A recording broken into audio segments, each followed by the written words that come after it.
Maintenant, nous travaillons 7 jours par semaine.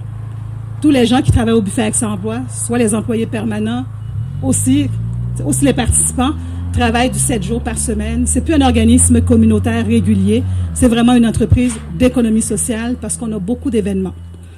Cette année, nous avions accueilli 75 participants. Je sais qu'il y a 3 membres d'Emploi Québec qui sont là. Je dois vous dire qu'on a signé une entente avec le ministère pour 40 personnes. On a accueilli 75. Le pourquoi? C'est parce que le parcours, ce qu'on appelle, nous, c'est vraiment des parcours entrée continue, sortie variable. Si on a un individu qui arrive ici, à la place de faire son 26 semaines, qui arrive à se placer à l'intérieur de 20 semaines, on va faire rentrer une autre personne pour le faire participer à la formation. À la place de 40, comme qu'on a signé avec Emploi Québec cette année, on a été chercher 75. Et ça va tellement bien aussi qu'on a demandé à Emploi Québec d'ouvrir l'entente au niveau de la formation, qu'on a pu accueillir encore plus de participants. Vous allez le voir aussi dans les résultats économiques. Ça parle beaucoup, les résultats économiques, comparativement au nombre de participants qu'on a reçus cette année. Qu'est-ce qui est arrivé à ces 75 personnes-là que nous avions reçues? Il y en a 46 qui se sont trouvés un emploi à la fin du programme.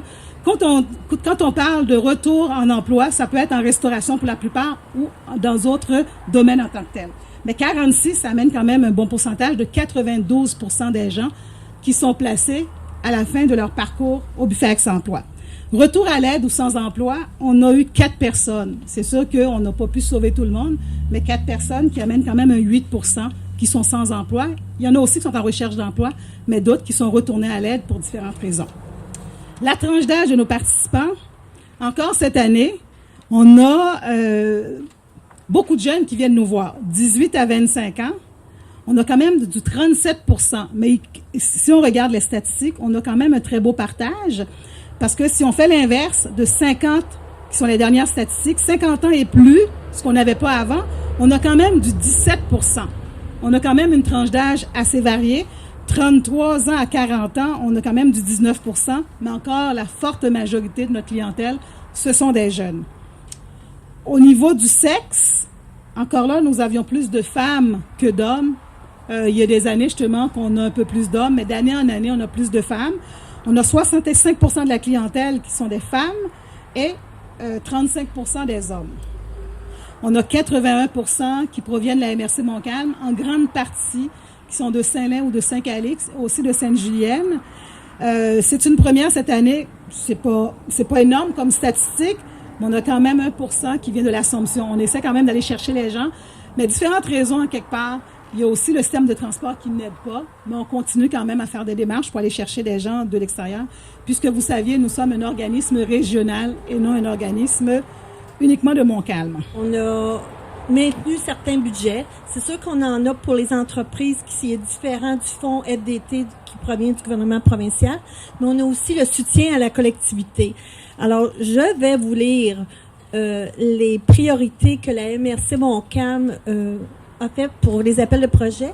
Puis je vous dis que c'est en continu. On ne fait pas d'appel d'offres. Alors, vous avez la planification et aménagement du territoire, promotion des espaces commerciaux et industriels, la promotion et soutien de l'entrepreneuriat et de l'entreprise, mobilisation des communautés et soutien à la réalisation de projets structurants, valorisation du milieu de vie et population en santé, proposition de l'agrotourisme et du tourisme comme force de développement, valorisation du patrimoine culturel, attraction et intégration dans le milieu de nouveaux résidents et travailleurs et rétention de la main-d'œuvre, diversification économique et de l'emploi dans un contexte de développement durable, efficacité énergétique, la réduction des émissions des GES et l'optimisation de la gestion des matières résiduelles et réussite et persévérance scolaire.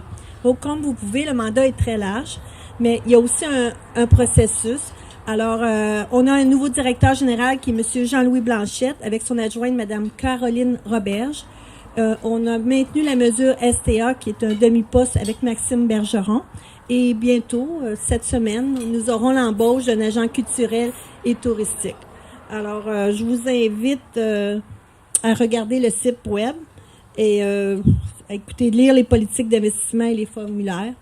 Et je pourrais vous dire qu'à date, on a aussi à la table des préfets où on a investi 52 000 $. C'est très peu, mais c'est pour le développement de la Naudière. Fait qu'il y a des montants pour la région, il y a des montants qui sont pour le local, mais regardez le formulaire. Si vous trouvez votre place, bienvenue, puis on est là pour soutenir l'économie. Et je profite de la situation pour vous féliciter, Monsieur le Président et Madame Darley et votre équipe pour le soutien que vous faites à l'économie de Montcalm et aussi par les rétentions des gens chez nous qui, des fois, par manque de scolarité scolaire, arrivent à avoir un emploi. Alors, merci beaucoup et à la prochaine.